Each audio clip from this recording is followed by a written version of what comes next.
Peuple de YouTube, bonjour, je sais que vous l'attendiez, je sais que vous en rêviez. Raphaël Glucksmann, incroyable mais vrai, a tenu son premier meeting. C'était ce samedi au Dock d'Aubervilliers. Regardez-moi ça, tout est jaune. On va essayer en tout cas de tirer la substantifique moelle de ce meeting et d'en retenir ce qu'il y avait à en retenir. C'est l'objectif de cette vidéo. Bien, qu'est-ce qu'il faut penser du discours en lui-même ? Eh bien écoutez, ça n'est pas d'un point de vue technique, on va rentrer ensuite dans la politique, mais d'un point de vue technique, d'un point de vue discursif, rhétorique, je trouve que ça n'est pas la catastrophe annoncée. C'est pas bon. Raphaël Glucksmann n'est pas un bon orateur. Écouter le discours en x1 est parfois presque douloureux. Malgré cela, quand on prend la catastrophe qu'a été Raphaël Glucksmann ces derniers mois, ces dernières semaines et même ces dernières années, à chaque fois qu'il a pris la parole, et qu'on compare à ce qu'il a fait dans ce meeting, je dirais que le meeting était correct. D'un point de vue technique, honnêtement, c'est pas un grand discours.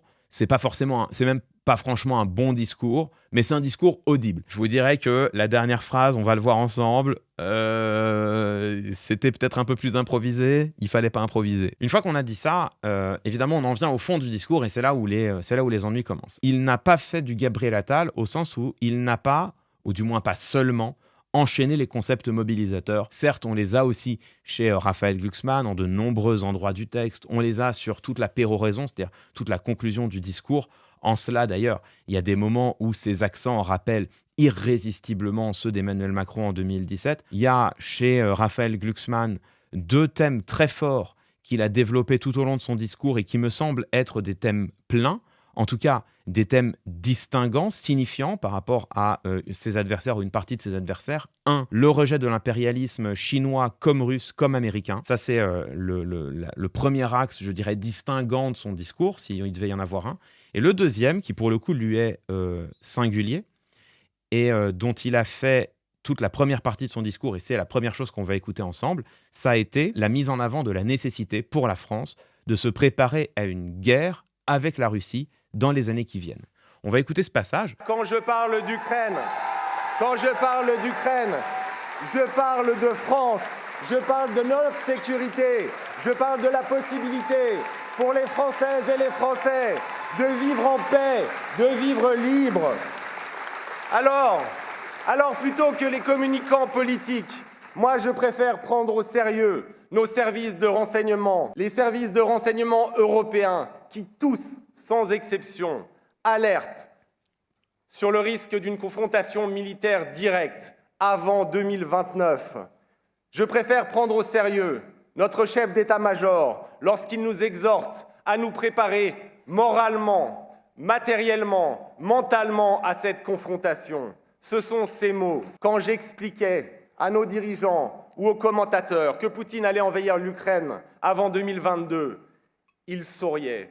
Quand il ne riait pas. Il dit quelque chose qui n'est pas simplement tissé de concepts mobilisateurs, ça n'est pas seulement un discours attrape-tout, c'est un vrai point de vue, le sien, qu'il affirme sur l'espace public. Après, je me garderai bien d'émettre le moindre jugement de fond, et surtout au-delà de ça, je pense que vous êtes nombreuses et nombreux ici à vous être déjà forgé votre opinion sur cette question, mais ce qui est sûr, c'est que là, il y a quelque chose qui est singulier. On en est là dans le débat politique en 2026, avec les candidatures de Gabriel Attal, d'Édouard Philippe et autres qui se contentent de brasser du vent à longueur de discours. On en est simplement à se réjouir quand un homme politique dit quelque chose. On va aller voir un deuxième extrait qui va illustrer une autre tendance de Raphaël Glucksmann. Celle-ci, me semble-t-il, un peu moins maîtrisée. La tendance de Raphaël Glucksmann à apprécier les métaphores. Alors, il aime bien les métaphores. Il va nous filer une petite métaphore autour de la laisse et des addictions. Le problème, ce sont nos addictions.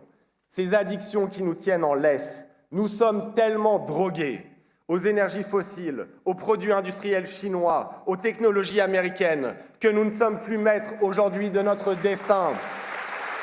Alors nous couperons au scalpel ces laisses qui nous enserrent le cou.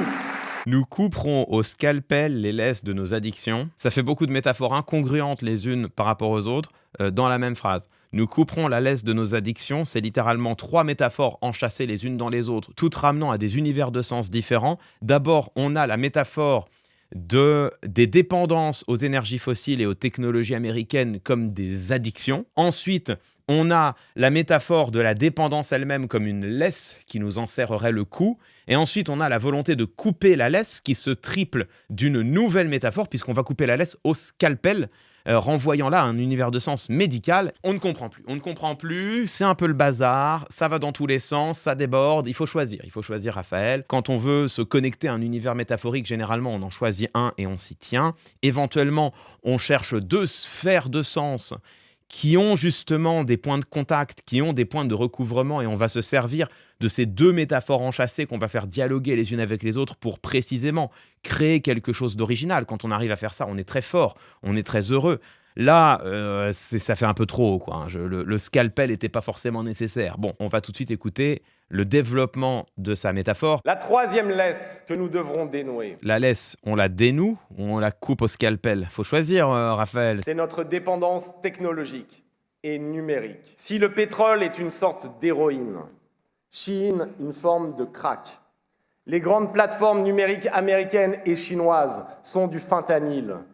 Et nous ne laisserons pas la France devenir une colonie de la Silicon Valley et du Parti communiste chinois. La métaphore de l'addiction qui est totalement filée, avec quelque chose qui n'est pas heureux, hein, évidemment. C'est des choses sérieuses, c'est des situations dramatiques, c'est des vies brisées.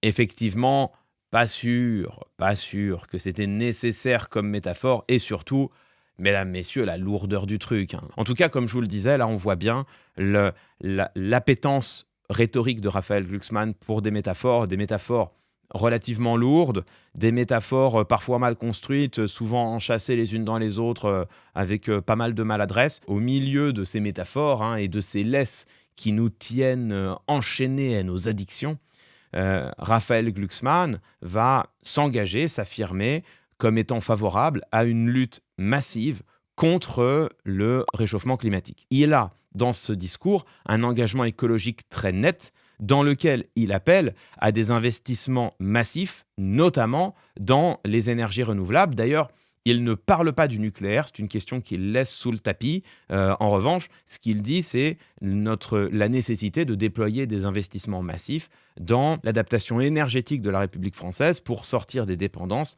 au gaz et au pétrole. Au milieu de tout cela, de cette affirmation qui ne mange pas de pain, hein, Raphaël Glucksmann a une formule forte et une proposition claire.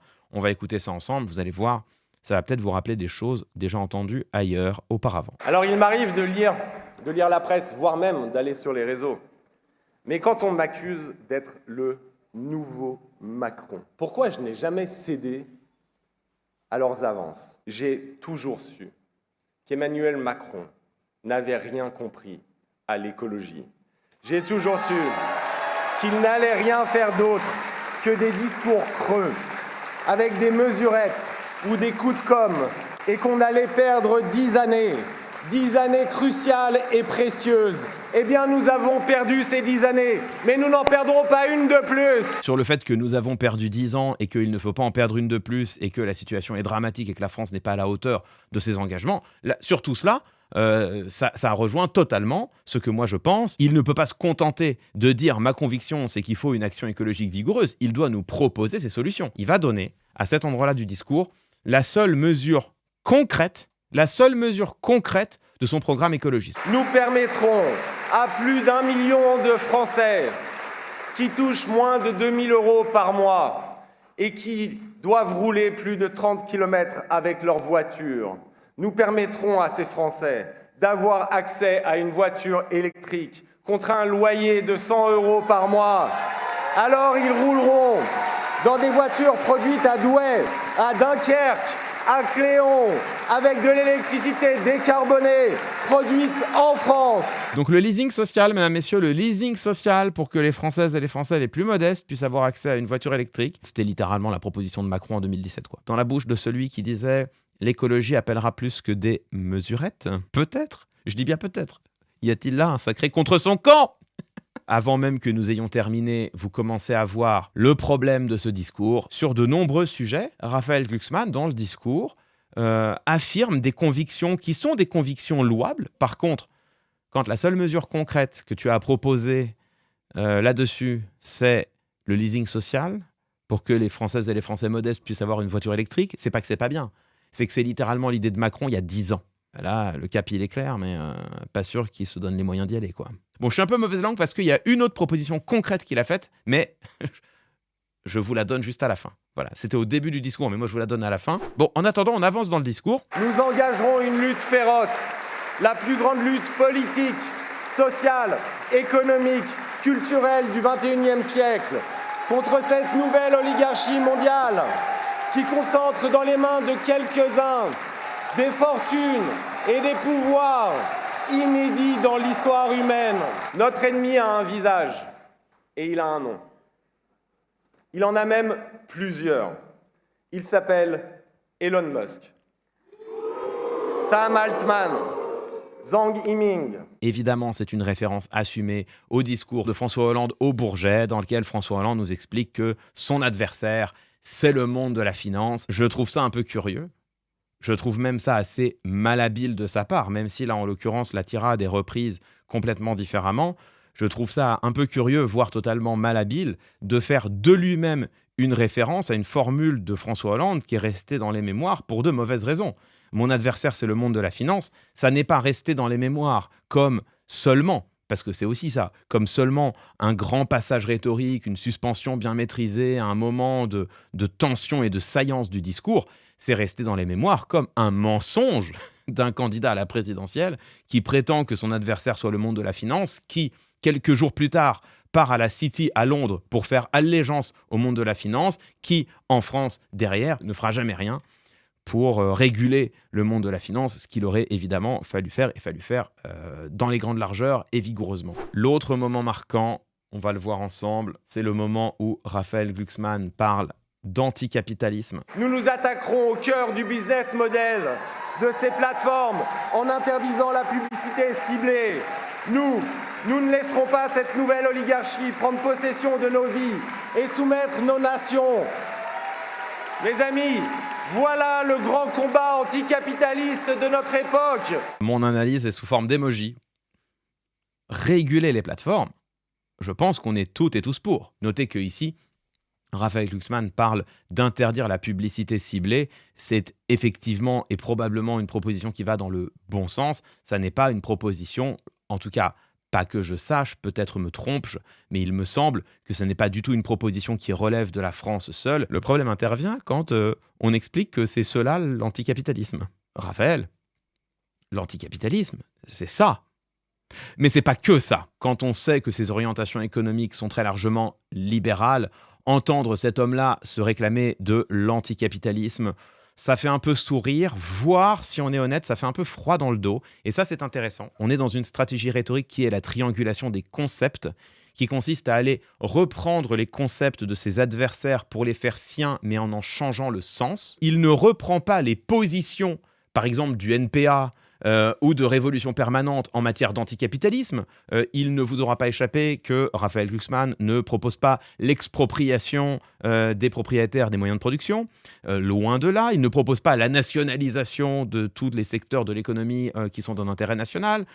Il propose de s'attaquer aux GAFAM. Et il nous dit, ça, c'est ça, être anticapitaliste. On vient voler un concept de l'adversaire, on le reprend à son compte, mais on en change la définition, et c'est une manière de priver l'autre, non pas simplement d'une proposition, mais de son identité politique. C'est une manière de dire, mais moi aussi je suis anticapitaliste, regardez la preuve, je suis contre les GAFAM, ou du moins, la preuve, je veux réguler les GAFAM. Et alors ce qui est intéressant, c'est que la triangulation des concepts, il y en a un qui s'en est servi abondamment, je l'ai cité déjà à plusieurs reprises, c'est Emmanuel Macron. En 2018, Emmanuel Macron, dans son discours de présentation du plan pauvreté, dans ce discours, Emmanuel Macron se déclare soudain favorable au revenu universel. Alors il dit, c'est le revenu universel d'activité, mais c'est le revenu universel. Et d'ailleurs, il insiste auprès des journalistes en disant, attention, ne l'appelez pas RUA, appelez-le bien revenu universel d'activité. Et là, tout le monde se dit, waouh, le revenu universel, quoi. C'est la proposition phare de Benoît Hamon en 2017. Sauf qu'en fait, quand on écoutait le discours, on se rendait compte que le revenu universel pour Emmanuel Macron, c'était simplement ce que les économistes appellent l'allocation sociale unique, c'est-à-dire le fait de faire fusionner en une seule une bonne partie des allocations que touchent les individus, faire fusionner toutes les allocations en une seule et même allocation unique, c'est ce qu'il appelait le revenu universel d'activité. qui évidemment n'avait rien à voir avec le revenu universel.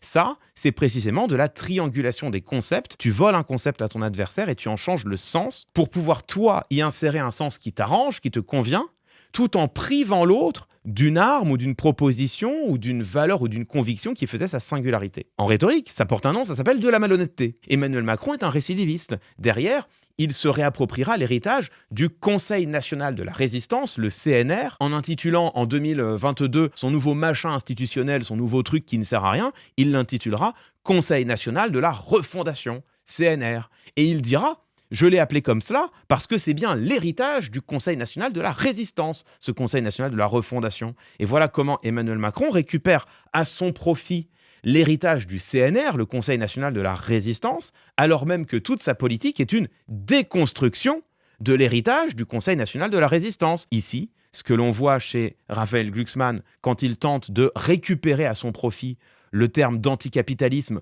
en changeant le sens pour en garder simplement une marge, une mesurette, simplement vouloir réguler les GAFAM. Quand il fait ça, il fait ce que faisait Macron en 2017, puis en 2018, puis en 2022. Il triangule le concept d'un de ses adversaires pour en subvertir le sens, ce qui est évidemment sans doute intéressant d'un point de vue de stratégie politique. Ça permet à Raphaël Glucksmann de faire semblant d'être très à gauche. Par contre, du point de vue de la lisibilité du débat public, c'est malhonnête, c'est délétère et c'est franchement condamnable, me semble-t-il. On arrive sur l'une des parties qui a fait couler beaucoup d'encre. C'est le moment où Raphaël Glucksmann aborde le côté plus stratégique de la campagne électorale. Gabriel Attal et Édouard Philippe font aujourd'hui... Non. Gabriel Attal et Édouard Philippe font aujourd'hui semblant de ne pas connaître le président qui les a faits. Ils peuvent promettre de tout changer, tout changer, quand ils ont eu toutes les manettes pendant 10 ans. Alors, il y a plusieurs choses. Déjà, le move de non, ne les huez pas. Alors, c'est très classique, hein, c'était le move signature d'Emmanuel Macron en 2017 et 2022 où il disait non, on ne hue pas. On ne hue personne. On n'envoie pas de passion triste. Ça, c'était l'Emmanuel Macron de 2017, puis de 2022. Alors, Raphaël Glucksmann, il le fait un peu moins bien quand même. Hein. Font aujourd'hui... Non. Il y a un petit côté quand même prof de collège, et grand respect évidemment pour les professeurs de collège. Mais là, il y a quand même un petit côté genre, je fais la discipline, quoi. Ça posera un autre problème tout à l'heure, on verra. Mais en attendant, il y a quand même cette séquence derrière qui, mais me semble être un léger contre son camp. Ils peuvent promettre de tout changer, tout changer, quand ils ont eu toutes les manettes pendant 10 ans. La remarque est pertinente. Cependant, il est difficile d'ignorer que chez Raphaël Glucksmann, vous avez un député, le premier député Place Publique, Aurélien Rousseau, ancien directeur de cabinet d'Elisabeth Borne. Il est derrière devenu ministre d'Emmanuel Macron, ministre de la Santé. Il a adhéré au macronisme pendant 7 années, très tranquillement. Vous avez également Sacha Houlié, évidemment, Sacha Houlié, macroniste historique. Aujourd'hui, Sacha Houlié, il est membre de Place Publique et l'une des chevilles ouvrières de la campagne de Raphaël Glucksmann. Mais c'est pas tout! Vous avez aussi Marguerite Cazeneuve, évidemment, l'une des conseillères d'Emmanuel Macron. Elle a été derrière l'élaboration de la réforme des retraites de 2019-2020, puis derrière l'élaboration de la réforme des retraites de 2022-2023. Elle a élaboré le programme de campagne d'Emmanuel Macron pour 2022. Aujourd'hui, elle élabore le programme de campagne de Raphaël Glucksmann pour 2027. Venir attirer l'attention sur le fait que les anciens macronistes qui aujourd'hui prétendent être tout sauf macronistes, c'est tout à fait incohérent, voire scandaleux, voire déloyal, je suis d'accord avec lui. Mais peut-être faut-il regarder la poutre dans son œil avant de s'attaquer à la paille dans celle du voisin. Peut-être faut-il balayer devant sa porte avant d'aller faire la leçon à son voisin de palier. Ça, c'est pour la partie sur les macronistes qui ont dirigé pendant 10 ans, évidemment, et que lui-même accueille à bras ouverts dans son propre parti. Et puis alors, on va écouter la suite. Les Français ne veulent pas de la continuation des mêmes politiques avec les mêmes ministres, les mêmes visages, les mêmes méthodes, les mêmes coups de com', la même danse permanente autour du vide. Ils ne veulent pas non plus, j'en suis convaincu, ils ne veulent pas non plus de Jean-Luc Mélenchon à l'Élysée. Refuser que les macronistes ne soient sifflés et hués, et laisser copieusement huer Jean-Luc Mélenchon, s'il voulait donner une preuve ou un indice supplémentaire du fait qu'il est carrément plus proche carrément plus proche de la droite libérale macroniste que de la gauche mélenchoniste, il n'aurait pas pu mieux faire. Il veut ne pas faire huer l'ancienne Macronie pour tenter de parler quand même à une partie de son électorat, très clairement. Et d'ailleurs, la composition de son équipe de campagne ne laisse à ce sujet aucun doute, tout en laissant huer Jean-Luc Mélenchon parce qu'il se dit que même au sein de la gauche, il y a plein de gens qui n'attendent que cela. C'est ça son calcul stratégique. Sera-t-il couronné de succès ou d'insuccès ? Écoutez, ça, nous verrons bien. Moi, je ne lis pas dans le marc de café. Avant de voir la dernière partie du discours, mesdames, messieurs, j'aimerais, si vous le voulez bien, vous révéler quelle est la deuxième grande proposition concrète que Raphaël Glucksmann a avancée dans ce meeting. On est au début de son discours, et à ce moment-là, Raphaël Glucksmann parlait de l'affaire Liana et du drame de la petite Liana. Il parlait des solutions élaborées sur un coin de table par Gérald Darmanin et brandies depuis comme un totem d'immunité. Et en conclusion de cette partie de son discours, il avance, lui, une proposition forte pour lutter contre les violences faites aux femmes et aux enfants. Mais il y en a une de solution qui est sur la table depuis 6 mois. Faire adopter à l'Assemblée nationale la loi intégrale contre les violences sexistes et sexuelles. Cette loi qu'ont déposée 120 associations et 120 parlementaires il y a déjà 6 mois. Adopter la proposition de loi intégrale contre les violences sexistes et sexuelles, proposition de loi sur la table depuis 6 mois, élaborée par les parlementaires. Voilà, lui il a dit que s'il est président, ce sera adopté. On ne peut que souhaiter cela. Il a raison ici, Raphaël Glucksmann, de proposer cela. Simplement, c'est pas sa proposition, quoi. Les propositions concrètes qu'il a mises sur la table, c'est adopter une loi présentée depuis 6 mois par des parlementaires, c'est le leasing social pour que les foyers les plus modestes puissent avoir une voiture électrique, c'est-à-dire la proposition d'Emmanuel Macron en 2017 et 2022, et ensuite des propositions à l'échelle européenne qui n'engagent pas lui seulement, mais évidemment une négociation européenne qu'il ne peut pas garantir de remporter. Je trouve que c'est ténu quand même pour un meeting de lancement de campagne. Il y a quand même des priorités. Quand tu écoutes Raphaël Glucksmann, il te dit notamment qu'il va falloir un grand plan d'investissement dans la transition énergétique. Ça coûte un pognon de dingue. C'est très cher. Il te dit qu'il va falloir un grand plan d'investissement sur l'école. Mais c'est extrêmement cher, ça aussi. Ça demande énormément de budget. Il te dit qu'il va falloir investir massivement sur notre armée pour se préparer militairement à l'éventualité d'une guerre. Ça aussi, ça demande des milliards et des milliards d'euros. À aucun moment, il ne te dit comment il va financer ses priorités. Et c'est quand même embarrassant parce qu'il y a une chose dont il ne parle pas, c'est le modèle social français. À aucun moment. Tu peux peut-être te dire que c'est là qu'il va aller chercher l'argent. Et c'est à ce moment-là que tu te souviens que dans son équipe, il a des macronistes. Il a des macronistes qui ont été chercher l'argent pendant 10 ans où ?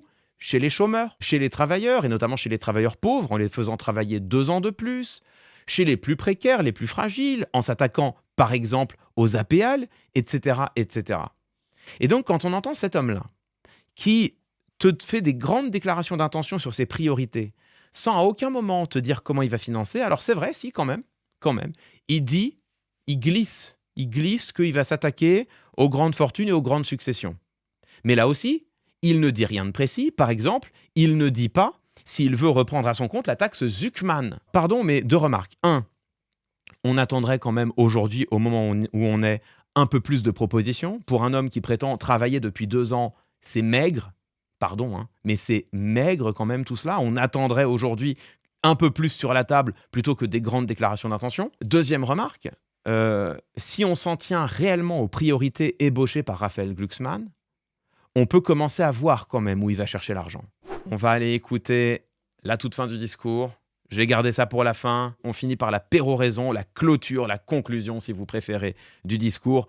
Dans un discours électoral, bien évidemment, c'est le moment mobilisateur. C'est le moment où on soulève les foules. C'est le moment où on enchaîne les concepts mobilisateurs les uns après les autres pour créer une espèce de vague d'enthousiasme qui nous permet de conclure sous les hurrahs de la foule.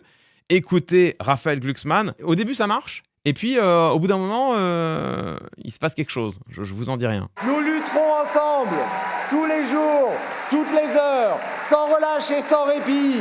Oui, nous lutterons ensemble jusqu'au bout. Jusqu'au bout. Ma détermination est sans faille. Nous lutterons jusqu'au bout et nous gagnerons. Vive l'Europe! Vive l'écologie! vive la démocratie, vive la République et surtout vive, allez, tous ensemble, vive la France!